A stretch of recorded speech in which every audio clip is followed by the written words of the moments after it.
ನಲ್ಲಿ ದೋಖಾ ಮಾಡಲಾಗಿದೆ. ಮಕ್ಕಳ ಅಂಗವೈಕಲ್ಯ ಗುಣಪಡಿಸುವುದಾಗಿ ವಂಚನೆ ಮಾಡಲಾಗಿದೆ. ಆಯುರ್ವೇದ ವೈದ್ಯರನ್ನು ಹೇಳಿಕೊಂಡು ಲಕ್ಷಾಂತರ ರೂಪಾಯಿ ವಂಚನೆ ಮಾಡಲಾಗಿದೆ. ಚಾಮರಾಜನಗರದಲ್ಲಿ ಈ ಒಂದು ಕೃತ್ಯ ನಡೆದಿರುವಂತದ್ದು. ಮಕ್ಕಳ ಅಂಗವೈಕಲ್ಯವನ್ನ ಗುಣಪಡಿಸ್ತೀವಿ ಅಂತ ಹೇಳಿ ಲಕ್ಷಾಂತರ ರೂಪಾಯಿ ವಂಚನೆಯನ್ನ ಮಾಡಲಾಗಿದೆ. ಮಂತ್ರಾಲಯ ರಾಘವೇಂದ್ರ ಪಂಚಾಮೃತ ವೈದ್ಯಶಾಲೆ ಹೆಸರಿನಲ್ಲಿ ವಂಚನೆ ನಡೆದಿದೆ. ಮನೆಯಲ್ಲೇ ಔಷಧಿ ತಯಾರಿಸಿಕೊಡೋದಾಗಿ ಹೇಳಿದ್ರು. ಸಂಮೋಹನಕ್ಕೆ ಒಳಗಾಗಿ ಹಣ ನೀಡಿದ್ರು ಪೋಷಕರು. ಗುಂಡ್ಲುಪೇಟೆ ಸುತ್ತಮುತ್ತ ನೂರಾರು ಪೋಷಕರಿಗೆ ಈ ರೀತಿ ಪಂಗನಾಮ ಹಾಕಿದ್ದಾರೆ. ಪ್ರತಿಯೊಬ್ಬರಿಂದ 10 ರಿಂದ 40 ಸಾವಿರ ರೂಪಾಯಿ ವಸೂಲಿ ಮಾಡಿದ್ದಾರೆ.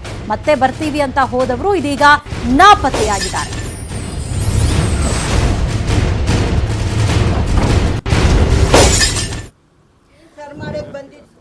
ಅಂಗವೈಕಲ್ಯ ಇರುವಂತಹ ಕುಟುಂಬಗಳನ್ನ ಇವರು ಟಾರ್ಗೆಟ್ ಮಾಡಿಕೊಂಡು ಅಂಗವೈಕಲ್ಯವನ್ನ ಸರಿ ಮಾಡ್ತೀವಿ ಅಂತ ಹೇಳಿ ವೈದ್ಯರ ಹೆಸರಿನಲ್ಲಿ ದೋಖಾ ಮಾಡಲಾಗಿದೆ. ಅಂಗವೈಕಲ್ಯ ಮಕ್ಕಳನ್ನ ಗುಣಪಡಿಸ್ತೀವಿ ಅಂತ ಹೇಳ್ಕೊಂಡು ಅವರು ವಂಚನೆಯನ್ನ ಮಾಡಿರುವಂತದ್ದು. ಅಲ್ಲದೆ ಇವರು ನಾವು ಆಯುರ್ವೇದ ವೈದ್ಯರು, ನಾವು ಮನೆಯಲ್ಲೇ ಔಷಧಿಯನ್ನ ತಯಾರು ಮಾಡ್ತೀವಿ ಅಂತ ಹೇಳಿ ಲಕ್ಷಾಂತರ ರೂಪಾಯಿ ವಂಚನೆಯನ್ನ ಮಾಡಿದ್ದಾರೆ.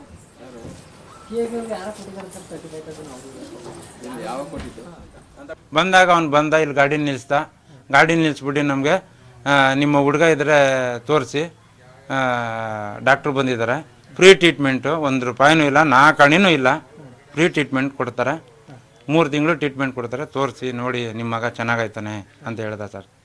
ಆಯಿತು ಅಂತ ಸ್ವಲ್ಪ ಹೊತ್ತಾಯಿತು, ಡಾಕ್ಟ್ರು ಬರ್ತಾರೆ ಅಂತ ಹೇಳ್ದ. ಈ ಕಡೆಯಿಂದ ಇಲ್ಲಿಂದನೂ ಬಂದವನೇ ಸರ್, ಈ ಕಡೆಯಿಂದ ಬಂದಿದ್ದ ತಕ್ಷಣ ಅವನು ಹೇಳ್ದ, ಹಿಂಗೆ ನಿಮಗೆ ಆಯುರ್ವೇದಿಕ್ದು ಕೊಡ್ತೀನಿ, 3 ತಿಂಗಳಲ್ಲಿ 1 ತಿಂಗಳಲ್ಲಿ ರಿಸಲ್ಟ್ ಬರ್ತದೆ, ನಿಮಗೆ ನೋಡಿ ಮಾಡಿಸಿ ಅಂತ ಹೇಳ್ದ.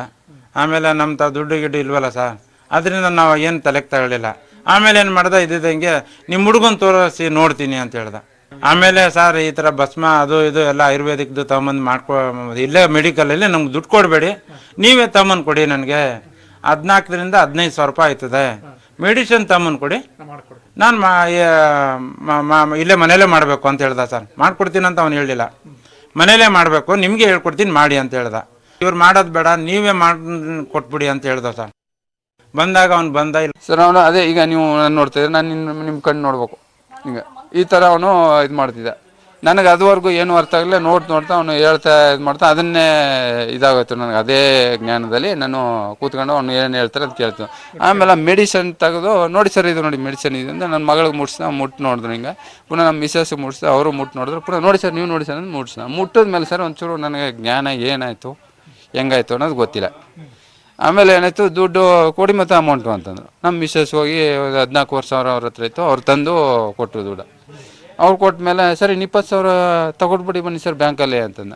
ಅದೇನಾಯಿತು ಹೆಂಗಾಯ್ತು ಅನ್ನೋದು ಗೊತ್ತಿಲ್ಲ ಸರ್. ಬ್ಯಾಂಕಲ್ಲಿ ಬಂದು ಬ್ಯಾಂಕ್ ಆಫ್ ಬರೋಡ ಇಲ್ಲಿದೆ, ಇಲ್ಲಿ ಮೊದಲು ವಿಜಯ ಬ್ಯಾಂಕ್ ಇತ್ತು, ಬ್ಯಾಂಕ್ ಆಫ್ ಬರೋಡ ಅಂತ ಮೇನ್ ರೋಡಲ್ಲಿ. ಅಲ್ಲಿ ಬಂದು 20 ಸಾವಿರ ರೂಪಾಯಿ ತೆಗೆದು ಕೊಟ್ಟಿರೋದು ನನಗೆ ಜ್ಞಾನ ಇಲ್ಲ. ಹೆಂಗೆ ಇದು ಪಿನ್ ನೋಡಿದೆ ಹೆಂಗೆ ತಗೊಟ್ಟಿ ಅನ್ನೋದು. ಎಸ್ ಈ ಬಗ್ಗೆ ಮಾತನಾಡೋದಕ್ಕೆ ವಂಚನೆಗೊಳಗಾದಂತಹ ಪೋಷಕರಾಗಿರುವಂತಹ ಮಹೇಶ್ ಚಂದ್ರ ಅವರು ನಮ್ಮ ಜೊತೆ ದೂರವಾಣಿ ಸಂಪರ್ಕದಲ್ಲಿ ಜಾಯ್ನ್ ಆಗಿದ್ದಾರೆ. ನಮಸ್ತೆ ಮಹೇಶ್ ಚಂದ್ರ ಅವರೇ. ನಮಸ್ತೆ ಮೇಡಮ್. ಸೊ ಆಯುರ್ವೇದದ ವೈದ್ಯರ ಹೆಸರಿನಲ್ಲಿ ನಿಮಗೆ ವಂಚನೆ ಆಗಿದೆ ಅಂತ ಆರೋಪ ಮಾಡ್ತಿದ್ದೀರಿ. ಎಷ್ಟು ಜನರಿಂದ ಯಾವಾಗ ವಂಚನೆ ಆಗಿರುವಂತದ್ದು, ಏನ್ ಹೇಳ್ಕೊಂಡು ಬಂದಿದ್ರಿ ಇವರು? ಸುಮಾರು ಎಷ್ಟು ಹಣವನ್ನ ನಿಮ್ಮಿಂದ ತಗೊಂಡಿದ್ದಾರೆ ಅವರು? ಮೇಡಮ್, ನನಗೆ 8ನೇ ತಾರೀಕು ಬೆಳಿಗ್ಗೆ 9:45ಗೆ ಮನೆ ಹತ್ರ ಬಂದ್ರು. ಮನೆ ಹತ್ರ ಅಂದ್ರೆ ನಾನು ಒಳಗಡೆ ಇದ್ದೆ. ನಾನು ವಿದ್ಯುತ್ ಗುತ್ತಿಗೆದಾರ, ನಾನು ಕಾಂಟ್ರಾಕ್ಟ್. ಹುಡುಗರು ಕೆಲ್ಸಕ್ಕೆ ಹೋಗಕ್ ಬಂದಿದ್ರು. ಅವರು ಮನೆ ಹತ್ರ ಸಾಮಾನ್ಯ ಎಲ್ಲ ಮೆಟೀರಿಯಲ್ಸ್ ತಗೋತಾ ಇದ್ರು.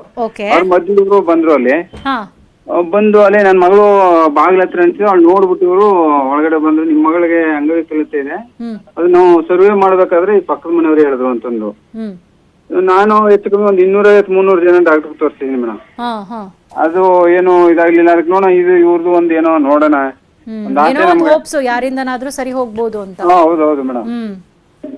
ಅದಾದ್ಮೇಲೆ ಏನಾಯ್ತು, ತಾವೇ ನಾವು ಒಳಗಡೆ ಬನ್ನಿ ಅಂದಿಲ್ಲ. ಬಂದು ಕೂತ್ಕೊಂಡ್ರು, ಇದ್ರ ಮೇಲೆ ಸೋಫಾ ಸೆಟ್ ಮೇಲೆ ಕೂತ್ಕೊಂಡು ಸರ್ ನಿಮ್ ಮಗಳಿಗೆ ಹಿಂಗ ಆಗಿದೆ, ಈ ತರ ಇದೆ ನಿಮ್ ಮಗಳಿಗೆ, ಏನು ನೀವು ಹುಟ್ಟಿದಾಗ ಇವಳಿಗೆ ಇದ್ರ ನೀರು ಮೆದುಳಿಗೆ ಸೇರ್ಬಿಟ್ಟು ಹಿಂಗ ಆಗಿದೆ ಇವಳಿಗೆ ಅಂತ ಅಂದ್ಬಿಟ್ಟು ಹೇಳಿದ್ರು ಮೇಡಮ್. ಇದನ್ನ ನನಗೆ ನಾನು SDMC ಹಾಸ್ಪಿಟಲ್ ಹಾಸನ ತಣ್ಣೀರೊಳದಲ್ಲಿ ತೋರಿಸಿದೆ. ಅಲ್ಲಿ ಡಾಕ್ಟ್ರು ಹೇಳಿದ್ರು ಇವಳಿಗೆ ಹುಟ್ಟದಾಗ ಈಗ ಆಗಿದೆ ಅಂತ. ಸೇಮ್ ಅದೇ ತರ ಹೇಳ್ದಕ್ಕೆ ನನಗೆ ಒಂಚೂರು ನಂಬಿಕೆ ಬಂತು, ಇವ್ರೇನೋ ಮಾಡ್ತಾರೆ ಅನ್ನೋದು ನಂಬಿಕೆ ಬಂತು ಮೇಡಮ್. ಅದಾದ್ಮೇಲೆ ಏನಾಯ್ತು, ಇವರು ಒಂದು ಪೌಡರ್ ತಂದಿದ್ವಿ, ಅದು ಹೋಗುತ್ತೆ. ಅದು ಯಾವ ತರ ಇರುತ್ತೆ ಅಂದ್ರೆ, ಈ ಮಳೆಗೆಳೆ ಬಿದ್ದಾಗ ಇಬ್ನಿ ನೀರು ಅಥವಾ ಇದೇನಾದ್ರು ಗರಿಕೆ ಮೇಲೆ ಅಥವಾ ಹುಲ್ ಮೇಲೆ ಕೂತ್ಕೊಂಡ್ರೆ ನೀರು ಇರುತ್ತೆ ನೋಡಿ, ಹಾ ಹಾ ಆ ತರ ಇರ್ತದೆ ಮೆದುಳಲ್ಲಿ. ಅದು ಆ ನೀರು ಸೇರ್ಕೊಂಡು ಈ ಪೌಡರ್ನ ಒಂದು ಗ್ರಾಮ್ ಪೌಡರ್ ಇದನ್ನ ಕುಡಿಸ್ತಾರೆ. ಇದನ್ನ ಬಿಸಿನೀರಿನಲ್ಲಿ ಕಾಯಿಸಿ ಕುಡಿಸ್ತಾರೆ. ಅದು ಹೊಟ್ಟೆಗೆ ಬಂದು ಅದು ಟಾಯ್ಲೆಟ್ ಅಲ್ಲಿ ಕ್ಲೀನ್ ಆಗುತ್ತೆ. ಅದು ನಾನು ಇದ್ರೂ ಇರ್ಬೋದು ಅಂತಂದ್ಬಿಟ್ಟು ಆಯ್ತು ಕೊಡಿ ಅಂದೆ, ಕೊಟ್ಟರು, ಅದನ್ನ ಕುಡ್ದಾಯ್ತು. ಮತ್ತೆ ನಂದ್ರು ಒಂದು ಬೈದ್ಯನಾಥ್ ಒಂದು ಪೌಡರ್ ಇದೆ ಸರ್, ಅದು 1 ಗ್ರಾಮ್ಗೆ ಸ್ವಲ್ಪ ಕಾಸ್ಟ್ಲಿ ಆಗುತ್ತೆ, ಮಾಡಿಸ್ತೀರಾ ಸರ್? ನೀವು ಮಹೇಶ್ ಚಂದ್ರ ಅವರೇ, ನೀವು ಹಾಗೆ ಸಂಪರ್ಕದಲ್ಲಿರಿ. ನೀವು ಈ ಬಗ್ಗೆ ಮಾತನಾಡೋದಕ್ಕೆ ಪೊಲೀಸ್ ಠಾಣೆಯಲ್ಲಿ ದೂರು ದಾಖಲಿಸಿದಂತಹ ವಕೀಲರಾಗಿರುವಂತಹ ಬಂಗಾರ್ ನಾಯಕ್ ಅವರು ನಮ್ಮ ಜೊತೆ ದೂರವಾಣಿ ಸಂಪರ್ಕದಲ್ಲಿ ಜಾಯ್ನ್ ಆಗಿದ್ದಾರೆ. ನಮಸ್ತೆ ಬಂಗಾರ್ ನಾಯಕ್ ಅವರೇ. ನಮಸ್ತೆ ಮೇಡಮ್. ಸೊ ನಾವ್ ಎಷ್ಟು ಹುಷಾರಾಗಿದ್ರು ಸಾಲೋದಿಲ್ಲ ಅನ್ನೋದಕ್ಕೆ ಈ ಪ್ರಕರಣನೇ ಸಾಕ್ಷಿ. ಈ ರೀತಿ ಸಾಕಷ್ಟು ವಂಚನೆ ಪ್ರಕರಣಗಳು ನಡೀತಾ ಇರುತ್ತೆ, ಅದರಲ್ಲಿ ಈ ಒಂದು ಪ್ರಕರಣ ಕೂಡ ಇದೀಗ ಬೆಳಕಿಗೆ ಬಂದಿದೆ. ಸೊ ನಿಮ್ಗೆ ಗೊತ್ತಾಗಿದ್ ಯಾವಾಗ ಈಗ ಏನ್ ವಂಚನೆ ಮಾಡಿದ್ದಾರೆ ಅವರು, ಆ ಒಂದು ಊರ್ನ ಸುತ್ತಮುತ್ತ ಬೇರೆಯವ್ರಿಗೂ ಕೂಡ ಇದೇ ರೀತಿ ವಂಚನೆ ಮಾಡಿದ್ದಾರೆ, ಆ ವಂಚಕರ ಬಗ್ಗೆ ನಿಮ್ಗೆ ಎಷ್ಟು ಮಾಹಿತಿ ಗೊತ್ತಿದೆ? ಮೇಡಮ್, ಈಗ ಏನಾಗಿದೆ ಅಂದ್ರೆ 8ನೇ ತಾರೀಕು, 9ನೇ ತಾರೀಕು ಮತ್ತು 10ನೇ ತಾರೀಕು ಸುಮಾರು 1 ವಾರಗಳ ಕಾಲ ಅವರು ನಂಜನಗೂಡು, ಚಾಮರಾಜನಗರ, ಗುಂಡ್ಲುಪೇಟೆ ತಾಲೂಕು, ಗುಂಡ್ಲುಪೇಟೆ ಸುತ್ತಮುತ್ತ ಗ್ರಾಮಗಳಲ್ಲಿ ಅವರು ಫಸ್ಟ್ ಈ ಏನ್ ಅಂಗವಿಕಲರು ಮತ್ತೆ ಬುದ್ಧಿಮಾಂತರಿದ್ದಾರೆ ಅವ್ರದೆಲ್ಲ ಡಾಟಾ ಕಲೆಕ್ಟ್ ಮಾಡಿದ್ದಾರೆ. ಡಾಟಾ ಕಲೆಕ್ಟ್ ಮಾಡಿ ಅವರು ಯಾವ್ಯಾವ ಬಡಾವಣೆಗಳು ಅಲ್ಲಿದ್ದಾರೆ ಅಲ್ಲೆಲ್ಲ ಬಂದು ಡೈರೆಕ್ಟ್ ಆಗಿ ಅಲ್ಲೆಲ್ಲ ಇನ್ಫಾರ್ಮೇಶನ್ ಕಲೆಕ್ಟ್ ಮಾಡ್ಕೊಂಡು ಯಾರ ಮನೆಯಲ್ಲಿ ಅಂಗವಿಕಲ ಮತ್ತು ಬುದ್ಧಿಮಾಂದ್ಯ ಮಕ್ಕಳಿದ್ದಾರೆ ಅಲ್ಲೆಲ್ಲ ಹೋಗಿ ನೋಡಿ, ಇವರು ಆಂಧ್ರದಿಂದ ಬಂದಿರೋದ್ರಿಂದ ಆಯುರ್ವೇದಿಕ್ ವೈದ್ಯರು ಅಂದ್ಬಿಟ್ಟು ಒಂದ್ ಮನೆಗೆ ಹೋಗಿ ಹೇಳ್ತಾರೆ, ಈ ಮನೆಯಲ್ಲಿ ಬುದ್ಧಿಮಾಂದ್ಯ ಮಕ್ಕಳಿದ್ದಾರೆ ಅಂತ ಎದುರುಗಡೆ ಮನೆಯವ್ರು ಹೇಳಿದ್ರು ಅಂತ ಹೇಳ್ತಾರೆ. ಇನ್ನೊಂದ್ ಕಡೆ ಹೋಗ್ತಾರೆ, ಆ ಎದುರುಗಡೆ ಮನೆಯವರು ಈ ಮನೆಯಲ್ಲಿ ಬುದ್ಧಿಮಾಂದ್ಯ ಮಕ್ಕಳಿದ್ದಾರೆ ಅಂತ ಹೇಳಿದ್ರು. So over all data collect ಮಾಡಿ ಎಷ್ಟು ಜನಕ್ಕೆ ಈ ತರ ವಂಚನೆ ಮಾಡಿದ್ದಾರೆ ಅಂತ?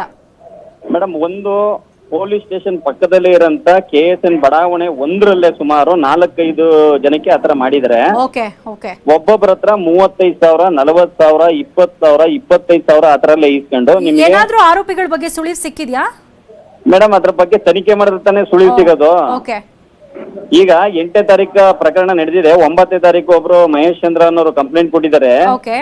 ಕಂಪ್ಲೇಂಟ್ ಕೊಟ್ಟಿರೋದನ್ನ ಅವರು FIR ಮಾಡಿಲ್ಲ, GST ಮಾಡಿ ಪೊಲೀಸರು ಯಾವ ರೀತಿಯಾಗಿ ತನಿಖೆ ಮಾಡ್ತಾರೆ, ಆರೋಪಿಗಳು ಸಿಕ್ ಬೀಳ್ತಾರ ಅನ್ನೋದು ನೋಡೋಣ, ಕಾದ್ ನೋಡೋಣ. ಥ್ಯಾಂಕ್ ಯು ನ್ಯೂಸ್ 18 ಕನ್ನಡದ ಜೊತೆ ಮಾತನಾಡಿದಕ್ಕಾಗಿ.